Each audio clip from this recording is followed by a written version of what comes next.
Saludos, encantado de estar con ustedes. Mi capítulo de agradecimientos breve pero intenso a Valencia Pensa, al museo, al festival, a Manolo por su presencia y por su presentación.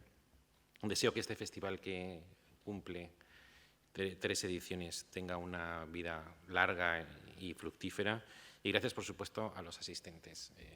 He teorizado muchas veces sobre aquello del prestar atención. El escribir, y escribir pensamiento en particular, es una tarea muy solitaria, de mucho ensimismamiento, y siempre los que escribimos suscitamos actos como este para resarcirnos del resentimiento que nos producen otras profesiones que merecen el aplauso.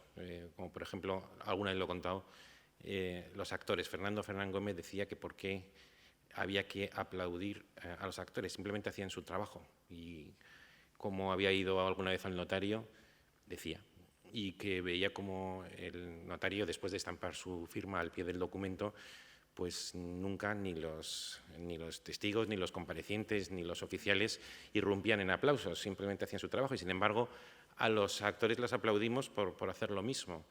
A los escritores, después de que te pueda ir la vida, literalmente te paga la vida en completar un bonito párrafo, nadie te aplaude, a veces al contrario, te llaman a poner la mesa.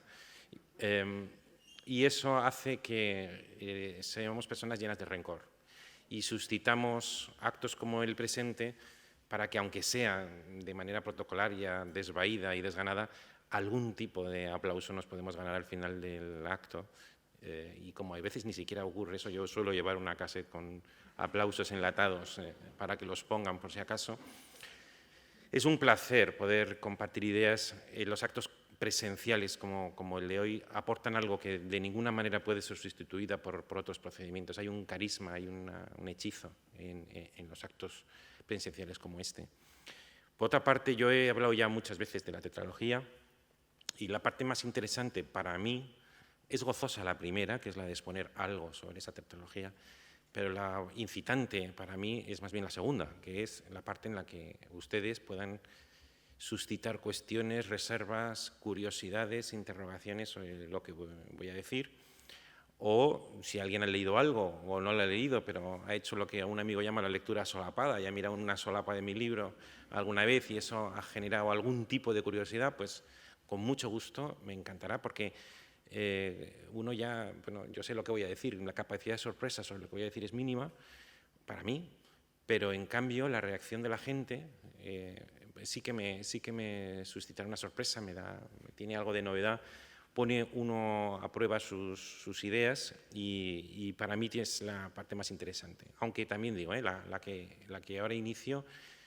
es gozosa, porque siempre es un placer compartir ideas, intercambiar puntos de vista, exponer aquello que en realidad ha sido una gestación lentísima durante muchos años y que ha producido como resultado estos 4 libros. Publiqué el primero en el 2003, el segundo, Aquiles en el gineceo, en 2007, Ejemplaría Pública en el 2009 y Necesario pero imposible en el 2013. Por tanto, estamos hablando de una obra que culminó hace ya 6 años. Si es de alguna actualidad es que, bueno, pues por halago de la fortuna se siguen editando los libros. Se reunieron en una edición conjunta en 2014 en Taurus y ahora justamente hace unos meses se ha vuelto a reeditar también una edición muy bonita en el 2019, en la edición de bolsillo. Y en este mes de octubre la editorial Taurus va a lanzar una edición conmemorativa, 10º aniversario de Ejemplaría Pública, que supongo que será para regalos navideños o cosas así, porque el mismo libro pues se ha vendido en Taurus y después en Taurus Bolsillo y después en De Bolsillo, a un precio que imagino que será muy inferior a esta edición conmemorativa. Pero bueno, me han enseñado la cubierta y es muy bonita y, por supuesto, me siento halagado de que la editorial, cumpliendo 10 años, saque una edición más hermosa o más formal que las anteriores. Y al calor de estas recopilaciones y publicaciones, entiendo que he sido invitado y he aceptado muy gustoso intervenir hoy. Haré una exposición. Yo puedo hablar interminablemente de mis asuntos. Soy opositor puedo hablar 20 minutos, puedo hablar 10, puedo hacer un tema corto de 3 minutos sobre la tetralogía también, pero me han dicho que más o menos debería hablar media hora y que el umbral de la atención, que está en torno a 1 hora o así, en ningún caso deberíamos exceder las 8:15, además, para dejar que esto respire y que pueda funcionar debidamente el acto que tiene lugar a continuación, a las 8:30.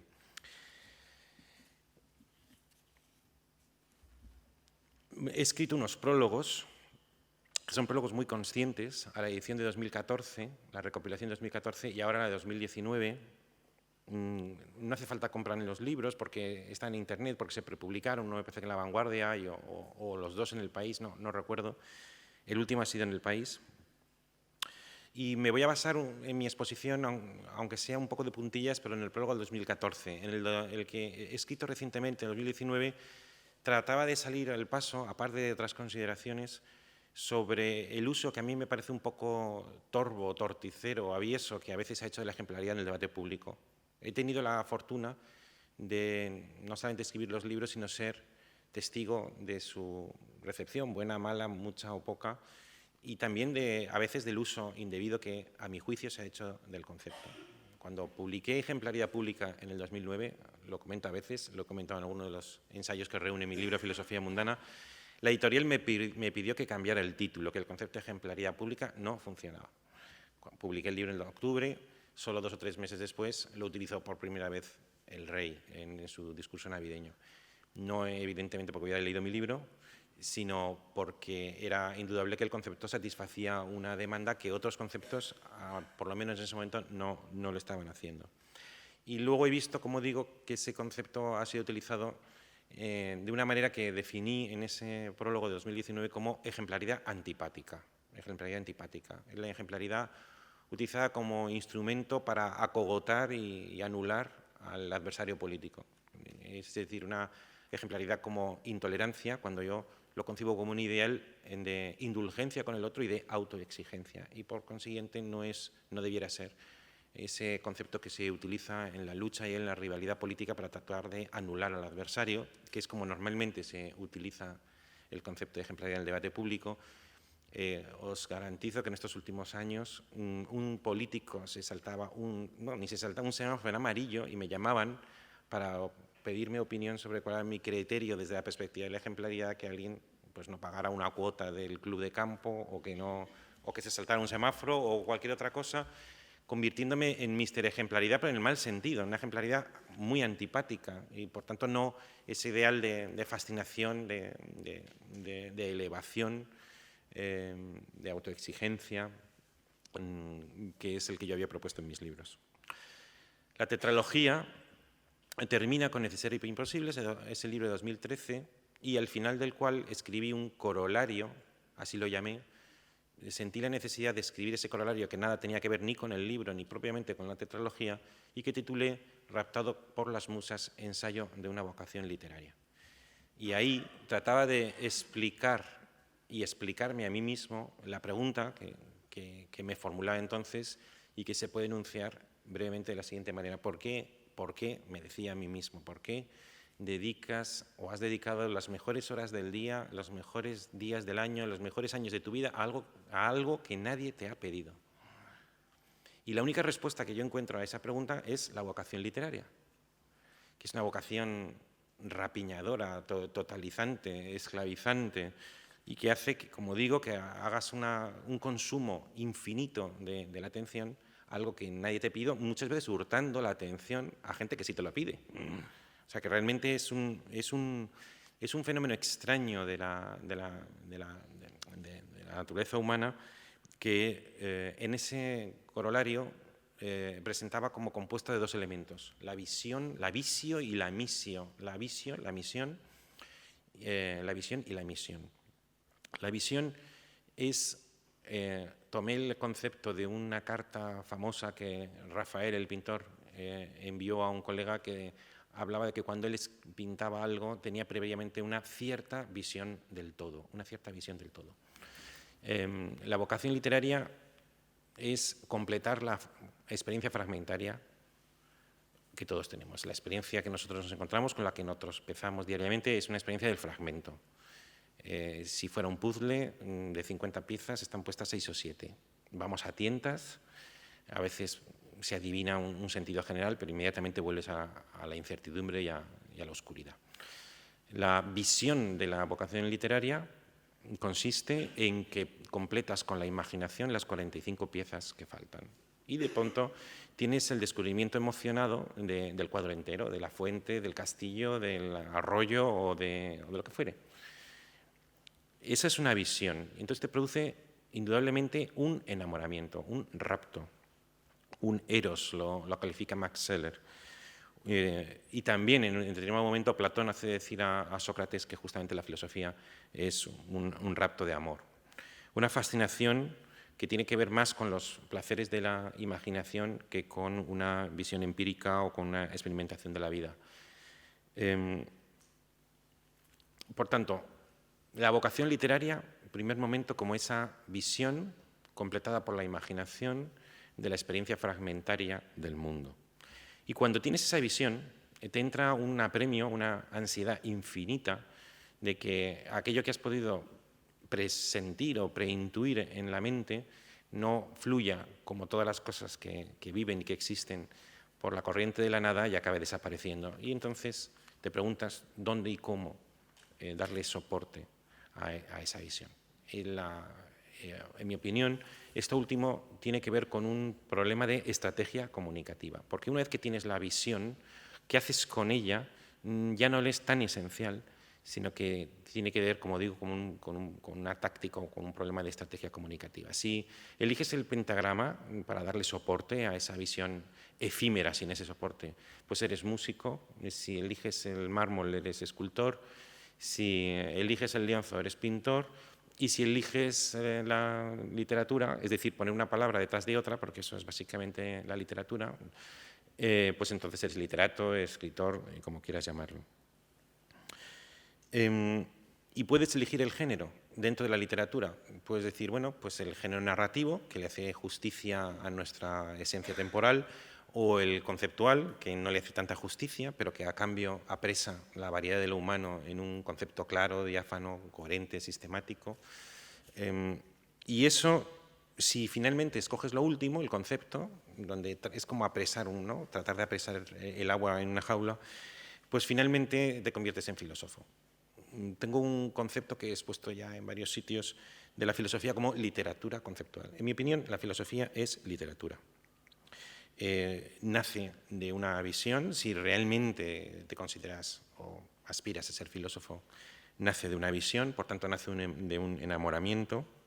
Eliges el texto como estrategia comunicativa, dentro del texto optas por la literatura conceptual, que es muy distinta de la ciencia. A mi juicio, la filosofía yerra cuando trata de imitar a la ciencia, y a lo largo de los 2500 años últimos, demasiadas veces ha tratado de imitar a la ciencia, con el efecto nocivo de que trata de emular también el lenguaje hermético de la ciencia y se hace también exclusivo para un grupo de iniciados, cuando la filosofía, lo he defendido en otros sitios, debe responder siempre a su carácter nativamente mundano. La filosofía debe ser hablar del mundo, no de libros, hablar para todo el mundo, no para una selecta minoría, y debe hablar con un poco de mundo, con gracia, con estilo, con elegancia, con belleza, con nostalgia quizá de aquella época en que incluso le daban premios de Nobel de literatura a filósofos. ¿Quién se imagina hoy que un filósofo pudiera ser siquiera candidato a ese galardón? Y ahora os cuento una palabra sobre mi propia visión, la que yo tuve muy temprana, muy violenta, muy voraz y no estrictamente filosófica. La primera representación de esa visión, por supuesto, durante mucho tiempo meramente tentativa, exploratoria, la asocio a sentirme completa y totalmente cautivado por un periodo de la Grecia antigua, que no es la Grecia clásica, sino la Grecia arcaica. Por supuesto, las epopeyas, pero también Hesíodo, la poesía lírica, Herodoto, la cerámica de figuras negras y rojas, la estatuaria de los Kuroi, los 7 sabios de Grecia. Ese periodo que entendí yo muy pronto que era algo así como una cultura de la ejemplaridad sin conciencia todavía de serlo, sin conciencia de serlo. ¿Qué es el ser? Preguntaríamos ahora con una pregunta un poco pomposa. Para la Grecia arcaica, el ser es el universal concreto del ejemplo.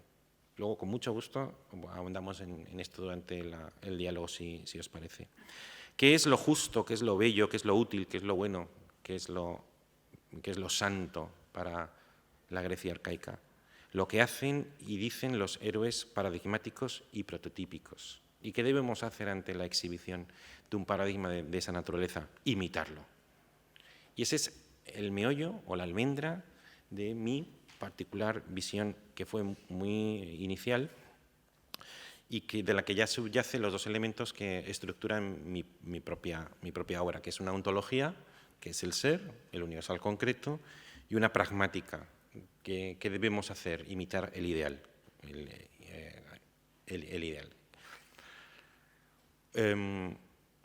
Es cierto, ¿no?, que en la historia del pensamiento y historia de la cultura siempre se pone en lo más alto de la cima, en el apogeo, en el ápice de la cultura, la Grecia clásica, y seguramente con buenos motivos. A mí me pareció muy pronto que la Grecia clásica representaba un decaimiento de las energías creadoras de ese pueblo. En esa Grecia arcaica, los héroes tienen esa fuerza, esa potencia de ser al mismo tiempo concretos, porque son corporales, físicos, pero tienen la aspiración de un valer universal. Y en la Grecia clásica se obra una escisión. Es cierto que una escisión muy brillante, que traerá consecuencias de las que todavía somos herederos, pero desde el punto de vista de la vitalidad y de la fecundidad, es la escisión propia de un declinar. Y es la escisión que separa, por una parte, lo universal, que ya no es concreto y por tanto es abstracto, y no casualmente es entonces cuando nace la filosofía, nace el derecho, nace la ciencia, que es el universal abstracto, el universal abstracto del lenguaje. Y por otro lado, nace también en el mismo sitio y en la misma época el concreto ya sin entronque, sin embrague con lo universal, que es la tragedia griega. Que la tragedia que es cuando precisamente el concreto entra en conflicto con la universalidad de las leyes, de lo deseable, y precisamente ese conflicto es lo trágico. En Grecia nace al mismo tiempo las dos cosas como opciones contrapuestas. Y esa escisión de lo universal y de lo concreto que habíamos visto bien maridados en la época anterior, aun cuando digo sus frutos son sabrosos, luminosos y brillantes, desde la perspectiva que a mí me interesaba, representaba una decadencia. Yo tenía muy temprano, digo, esa visión, 16, 17 años, esa visión. Pero era una visión muy transversal, porque involucraba muchas épocas y muchas disciplinas. Además, carecía todavía de pistas sobre qué tipo de género y cómo madurar esa estrategia comunicativa a la que mencionaba antes. Y además quería contarlo todo en un libro, quería contarlo todo en el libro. El resultado ahí es que tenía una vocación violenta, pero carecía de la madurez para darle forma. Y el resumen de los siguientes 20 años se compendia en la palabra ansiedad. Ansiedad, cuando todas tus capacidades intelectuales, sentimentales, volitivas se disparan como una flecha hacia la diana de un libro que, sin embargo, no tienes capacidad de escribir. El bloqueo que surgió, un bloqueo ardiente, un bloqueo de mucho trabajo, de mucha búsqueda, sobre todo de mucha ansiedad, se superó, cierto que tardíamente, ahora voy a mencionar algunas fechas, en el momento en el que decidí no contarlo todo en un libro. Y así nació Imitación y Experiencia, que terminaría más o menos en el año 2000, yo tendría 35 años, por tanto, tardé, que cuando ya lo había terminado lo presenté como tesis doctoral por la intervención de Javier Muguerza, y que, bueno, pues yo era un autor desconocido que había redactado un tocho considerable en una época en que todo el mundo se quejaba de que era imposible publicar, y me encontré como, no sé, pues como bendición del cielo me crucé con Manolo Borràs y luego con Manolo Ramírez y se lo entregué el manuscrito, me parece que fue en un mes de julio, y me dijo, a la vuelta de verano te cuento algo, y el 1 de septiembre a las 9:30 de la mañana me llamó Manolo para decirme que lo publicaban, no ese año, en el 2002, sino en el 2003. Por tanto, la gratitud que tengo por Manolo, por lo que Manolo representa, por su editorial, una editorial a mí me parece que tiene un fondo extraordinario. Y no digo que tiene mucho mérito por el poco grupo de personas que hay, aunque detrás de ellos hubiera una multinacional de 3.000 trabajadores, me seguiría pareciendo una colección extraordinaria. Yo mismo me he educado con muchos de los libros de ese catálogo y cuando me dijeron que se publicaba allí, pues podéis imaginaros la alegría que experimenté y que todavía me dura, ¿no?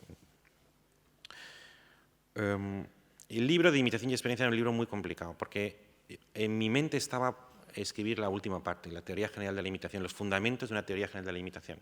Pero me encontré que la historia de la imitación, la historia del paradigma, la historia del seguimiento, del prototipo, no se había escrito en ningún idioma.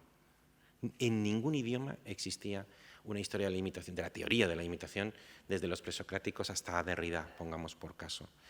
Por tanto, todo lo que se escribía siempre partía, y se había escrito mucho, porque la imitación era un concepto que en determinadas épocas y en determinados modos había tenido prestigio en algunos momentos, había una abundancia de bibliografía, pero no había una visión del conjunto y, por tanto, incluso la bibliografía siempre tenía algo de parcial, de sesgado, de limitado, y he aquí que me vi en la obligación de emprender una historia larguísima de la teoría general de la imitación, que casi es una historia de la cultura desde la perspectiva de la imitación, que me obligaba a distinguir entre 4 clases de imitación, entre 3 grandes épocas, y extrayendo consecuencias desde el punto de vista ontológico, histórico y cultural, y que alargó mucho el proceso. Pero que era, sin embargo, importantísimo para luego apoyarme en una tradición intelectual extraordinaria, parcial, hasta cierto punto como soslayada, respecto a otra principal, que es la del lenguaje, sobre la que, si me da tiempo, mencionaré algo. Y además requería también establecer las bases de la ontología que ahí proponía, que es la del universal concreto, en una tradición, la nuestra, que desde Parménides, Platón, Aristóteles había establecido de una manera hegemónica el paradigma contrario, que es el del universal abstracto del lenguaje. Entonces, si yo quería establecer primero esa historia, basarme, apoyarme en esa historia para establecer los fundamentos de una teoría general, que además ya estuviera como derramada en ella los elementos de una ontología del universal concreto, pues tendría que enfrentarme al universal abstracto del lenguaje, que es hegemónico, dominante, sin discusión durante 2500 años, y todo eso entrañaba alguna dificultad. Luego, en el 2007, publiqué Aquiles en el gineceo o Aprenderse a ser mortal. Había establecido, tengo que decir que ya en el primer libro mencioné los otros 3 que venían. Por tanto, sí, una vez que ya me desatasqué y escribí el primero, lo hice, pero con el plan maduro en mi cabeza. Y la vida ha sido generosa en este sentido conmigo, porque es muy frecuente que la fortuna se complazca en desbaratar los planes que uno hace. La tijé, ¿no? Esa fortuna un poco caprichosa y a veces malvada. En mi caso, por las razones que sean, bueno, pues me ha permitido hacer la tetralogía conforme al plan que había ideado. Y ya en Imitación y Experiencia decía, ahora voy a escribir un libro que se llama Aquiles en el gineceo, después tenía un capítulo que se llama ya Ejemplaridad pública y otro Necesario pero imposible.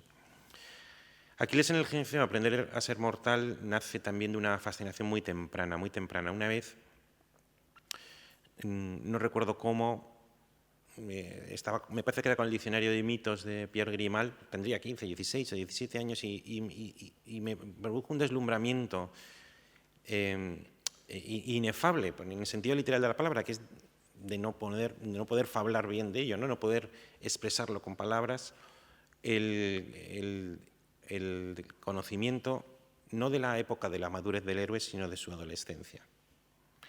vi ahí involucrado, de alguna manera, el nudo de cosas que yo quería contar. Quizá incluso antes de haberle sabido poner nombres y palabras a las cosas. Muy brevemente, perdido, con mucho gusto luego en la conversación, quien quiera alguna ampliación se la daré. Contaba la historia de Aquiles, hijo de Tetis, por tanto, nacido inmortal, pero le habían avisado a su madre de que en un caso, solo en un caso, su hijo dejaría de ser inmortal y se convertiría en mortal, y es en el caso de que fuera la guerra de Troya. Y entonces la madre, más preocupada porque tuviera una vida larga que una vida gloriosa, lo escondió en el gineceo, la parte del palacio dedicada a las mujeres en aquel entonces. Y además lo vistió de mujer. Entonces nos tenemos que imaginar el que estaba llamado a ser el mayor héroe de toda la antigüedad, paradigma, prototipo de lo humano, vestido de mujer con esa ambigüedad sexual y de identidad, en el lugar de las mujeres, sin heroísmo, sin individualidad, sin nombre, sin historia, sin tiempo. Y en un caso, decíamos, iba a perder esa condición, y es que fuera la guerra de Troya. Pero por otra parte, los griegos habían también recibido el oráculo de que solamente en un caso, solo en uno, ellos triunfarían sobre los asiáticos, los troyanos, la civilización europea frente a la barbarie. Y era en el caso de que fuera Aquiles con ellos. Así que Ulises se vistió de mercader, se filtró así, travestido también en el gineceo, extendió sus mercancías, y cuando todas las mujeres se arremolinaron en torno a la manta, tocó el clarín y Aquiles se despojó de sus vestiduras, dio un grito, empuñó la espada y dijo que iba a la guerra de Troya, sabiendo que eso significaba para él no solamente morir, sino morir joven. Y entonces la pregunta era ¿por qué Aquiles decide ir a la guerra de Troya si sabe que va a morir y morir joven? Y eso me persiguió mucho tiempo y le di respuesta a esa pregunta en el libro Aquiles en el gineceo, que es, de los que yo he escrito, creo, el libro que más suele gustar a la gente que escribe. Y ahora lo comentaba porque, por ejemplo, este año el director del Teatro Real ha utilizado Aquiles en el gineceo como hilo vertebrador de la presentación de la temporada operística que viene, la de 2019-20. Y ahí trato de compendiar la experiencia humana. La experiencia humana es un paso del gineceo a Troya. El gineceo, que lo interpreto con ayuda de las categorías de Kierkegaard como el estadio estético y Troya como el estadio ético. Y acabo presentando la mortalidad no como algo desgraciado, sino por el contrario, el privilegio de las verdaderas individualidades. Ahí lo desarrollo más, y como la adolescencia, pues, la infancia y la adolescencia, donde uno se posee a sí mismo, y como digo allí con un acento un poco irónico, vivimos en una ociosidad subvencionada por los padres o por el Estado, y que tienes la posibilidad de pertenecerte a ti mismo sin prácticamente hacer nada por la comunidad, a través de la doble especialización, la especialización del oficio, la especialización de la casa. Uno desarrolla un oficio con el que se gana la vida, uno funda una casa con alguien, y esa doble especialización uno se integra en el todo social, que tiene algo de una muerte, pero de una muerte que, sin embargo, representa, en ese proceso de socialización, se alumbra la forma de la verdadera individualidad. Y ahí es donde lo cuento más extensamente. Luego, en el 2009, publiqué Ejemplaridad Pública, que es el intento, bueno, es un libro que es difícil resumir, pero es un libro en el que se presenta el ideal de la ejemplaridad como principio organizador de la democracia, pero no entiendo la democracia como un sistema parlamentario, sino casi como un proyecto civilizatorio, tras la lluvia fría del nihilismo, que yo presento, sin embargo, como un nihilismo civilizador. Occidente es quizá la única cultura que ha sometido sus propias tradiciones a una crítica radical. De las cosas buenas que ha hecho Occidente, una quizá de las más principales, que son las que yo recomendaría que otras culturas copiasen y no tanto el McDonald's o la corbata, es la autocrítica radical. Y tras esa autocrítica, sometimiento de los fundamentos de tu propia tradición a un severísimo enjuiciamiento y muchas veces condena, emerge una ejemplaridad que cambia la coacción que había sido el principio estructurador en el pasado por la persuasión de la ejemplaridad, pero eso sí, una ejemplaridad que tiene que ser igualitaria y secularizada. Y bueno, también es una cosa de la que además me siento muy orgulloso de ese libro, es la recuperación del valor civilizatorio de las costumbres. Le doy muchísima importancia a eso porque es un tema que apenas ha estado ajeno a la meditación filosófica. Nadie ha pensado sobre las costumbres. Los sociólogos piensan en los hábitos, es decir, en los actos, pero no en los actos cuya regularidad se percibe como prescriptiva, que eso es lo propio de las costumbres. Y qué importante es un pueblo que desarrolla, que se sostiene sobre un lecho de buenas costumbres, entendiendo por buenas costumbres aquellas que civilizan, que inducen de manera masiva, no coactiva, hacia un comportamiento cívico. Este tema, el de la costumbre, está fuera de la consideración de la meditación filosófica contemporánea y, sin embargo, en ese libro se convierte en un tema central. Necesario pero imposible, en el 2013, es un libro muy a contracorriente de las corrientes de pensamiento actual, puesto que lo que desde Platón y de una manera muy destacadísima en el Renacimiento se llama el Tratado de la Inmortalidad del Alma, dejó de existir en la tradición filosófica después de Kant. Después de Kant, casi sin excepción, el problema de si existe o no existe algo más allá de la muerte se ha confiado pues, a la teología, al espiritualismo o a otras disciplinas paralelas, pero la filosofía renuncia a pensar sobre ello. Y sin embargo es el tema central. Pero no por casualidad, sino porque una vez que sobre el fundamento del primer libro definimos la ejemplaridad como mortalidad, la flor de la individualidad es la mortalidad, como se expone en ejemplaridad pública, y eso al mismo tiempo, a través de la doble especialización, es el fundamento de ejemplaridad pública, de la traslación de la ejemplaridad al espacio público.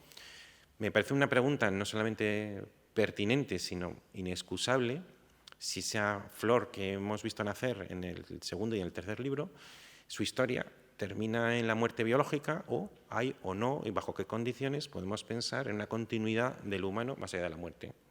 O sea, es decir, una recuperación del antiguo tratado bajo las categorías y la conciencia del siglo XXI. Y eso le llamo esperanza. Y sobre eso va el último libro.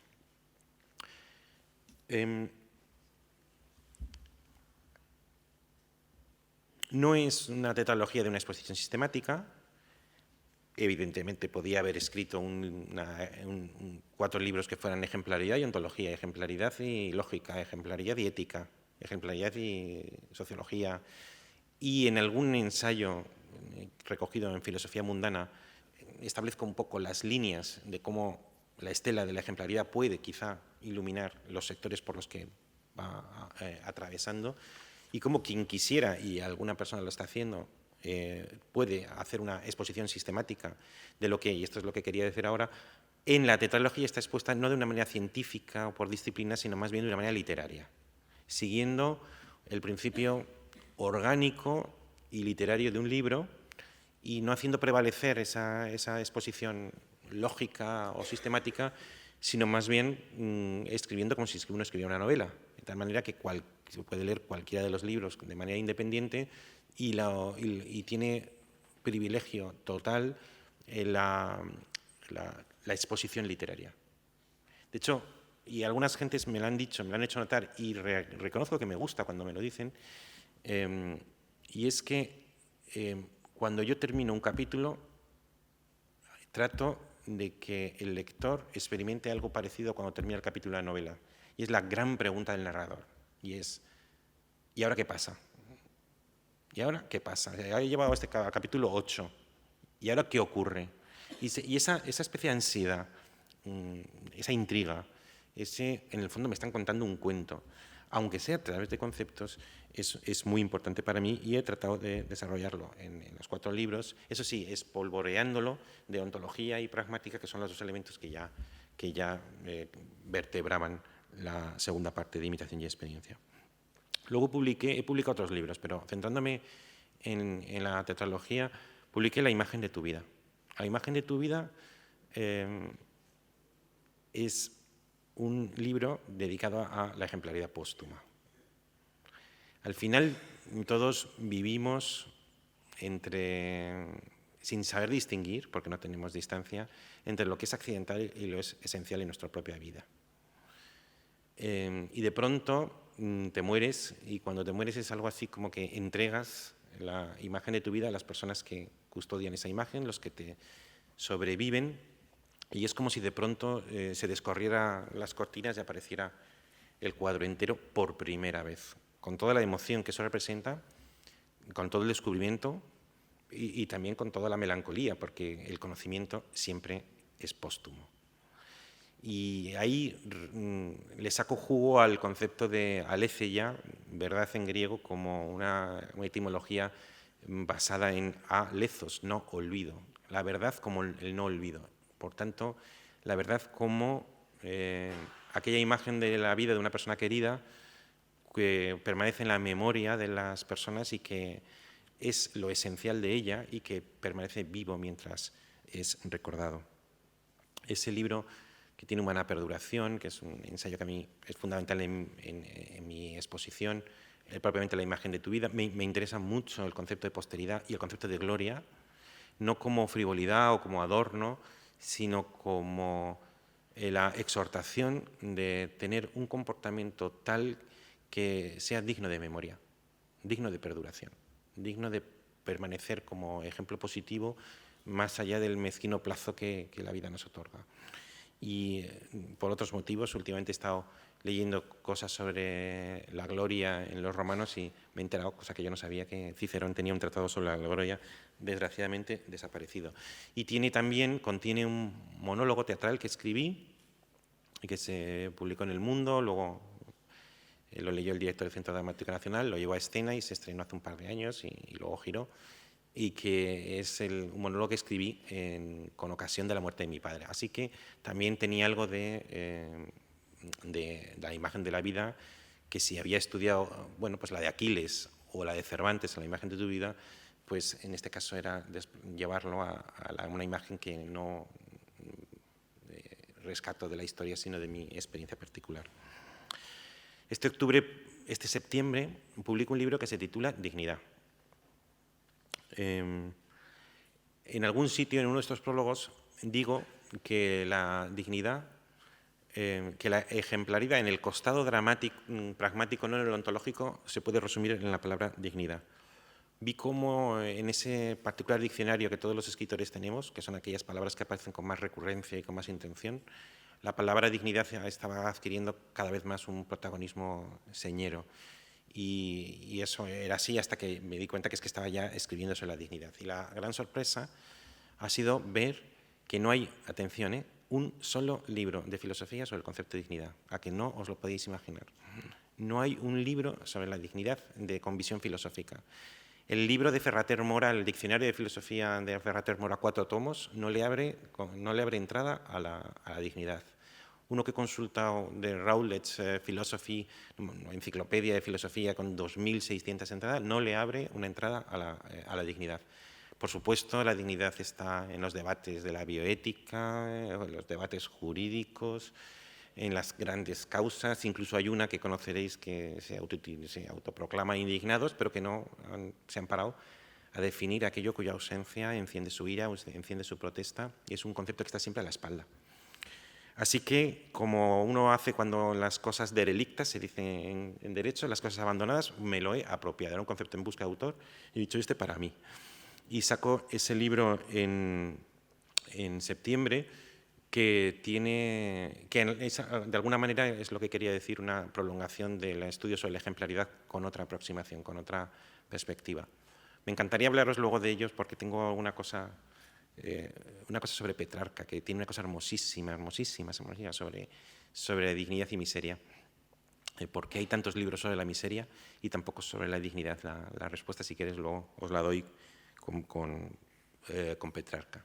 Y por último, acabo de publicar Retorno del hijo pródigo, que nunca lo fue, a pretextos, con una comedia. Tengo un proyecto de 3 obras, esta ya la he publicado, y otra que estoy escribiendo ahora, Las lágrimas de Jerjes. Y he vuelto a pretextos, del que realmente no me he ido nunca sentimentalmente, emocionalmente. Además, el compendio de Taurus se hizo con pretextos. ¿Y por qué una comedia? Porque lo explico en el ensayo previo, que se titula Sobre el ladrido del perro y sobre el perro, introducción a un teatro de la dignidad. Un teatro de la dignidad. Y ahí lo explico.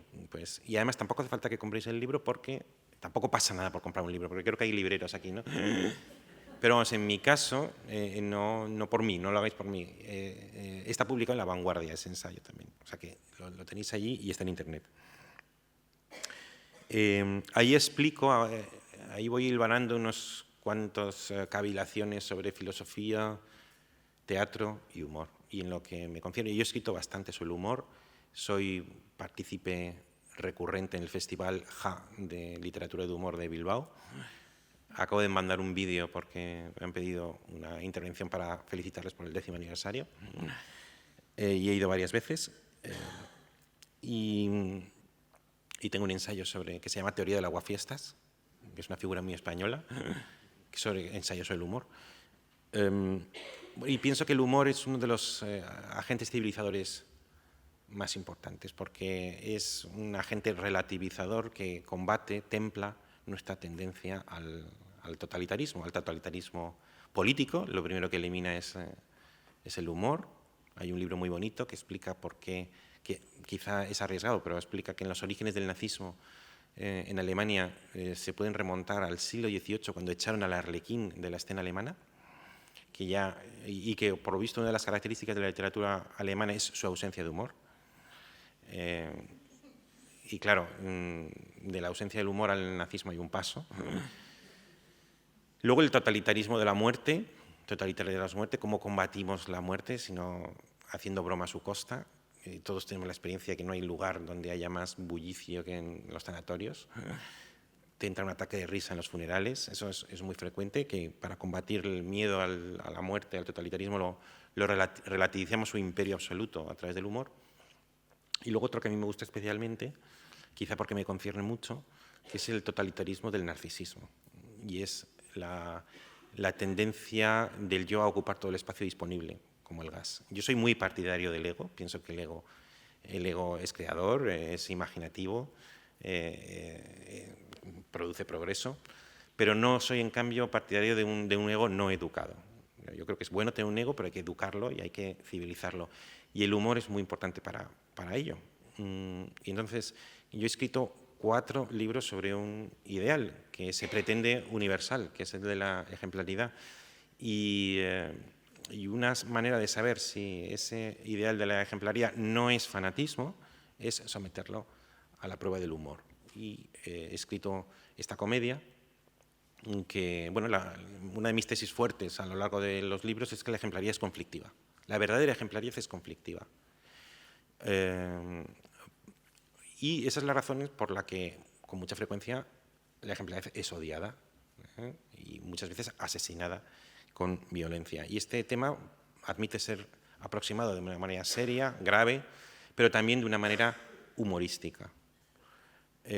Uno de los ensayos de filosofía mundana se titula Amor, lujo y buena conciencia, y ya exponía el núcleo de lo que la comedia ha desarrollado. Y ahí contaba una anécdota, y le decía al lector, porque lo publiqué en El País primero, le decía al lector, voy a contar una anécdota total y absolutamente hipotética. Por favor, insisto en que es hipotética.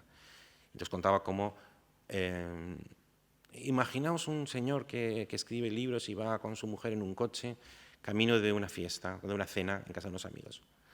Y entonces la mujer empieza diciendo, hoy eres un desastre, no te levantas por las noches a cuidar de los niños, no vas a las reuniones del colegio, no tienes ni idea de cocinar, careces completamente de detalles, eres egoísta, etcétera, etcétera, todo retaila. Y entonces en ese momento le recordaba al lector que era un supuesto hipotético.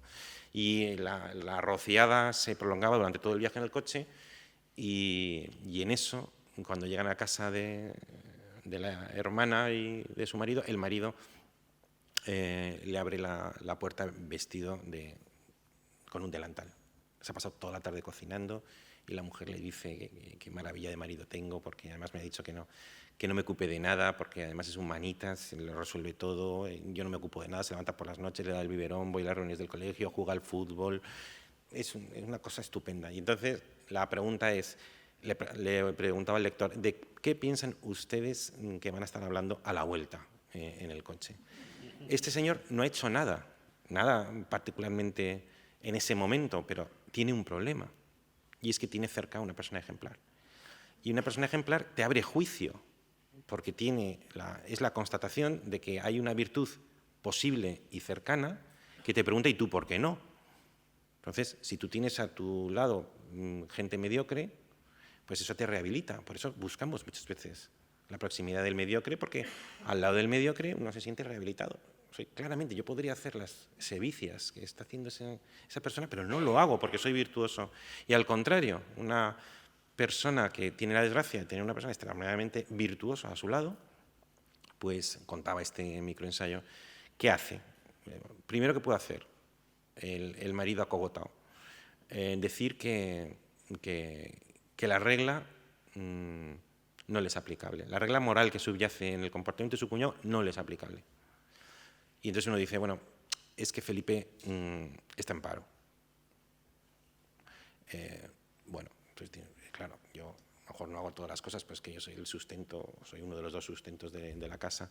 Entonces, desde el punto de vista filosófico, es la pretensión de que la regla moral que enuncia Felipe no le es aplicable. Pero ¿y si eso falla? Entonces puedes bien imitar a Felipe, es poco frecuente, a partir de entonces tiene un gran coste personal, ya no haces lo que tú quieres, haces lo que hace Felipe. Y hay otra opción que es apretar el botón nuclear, que es, incluso sin necesidad de que sea estrictamente cierto, decir aquello de, supongo que sabrás que Felipe le ponen los cuernos. Te da tiempo, te da algo, ganas tiempo, ¿no? Que es la conflictividad, es la razón por la que la ejemplaridad, cuando es próxima y evidente, genera conflictividad. Bueno, pues eso es lo que es el germen de la comedia que he escrito, en el que trato de presentar la ejemplaridad bajo una óptica humorística. Y si os parece, pues lo dejo aquí, y me he alargado más de lo que estaba indicado, pero si a lo mejor nos da tiempo, aunque sea 5 o 10 minutos de preguntas.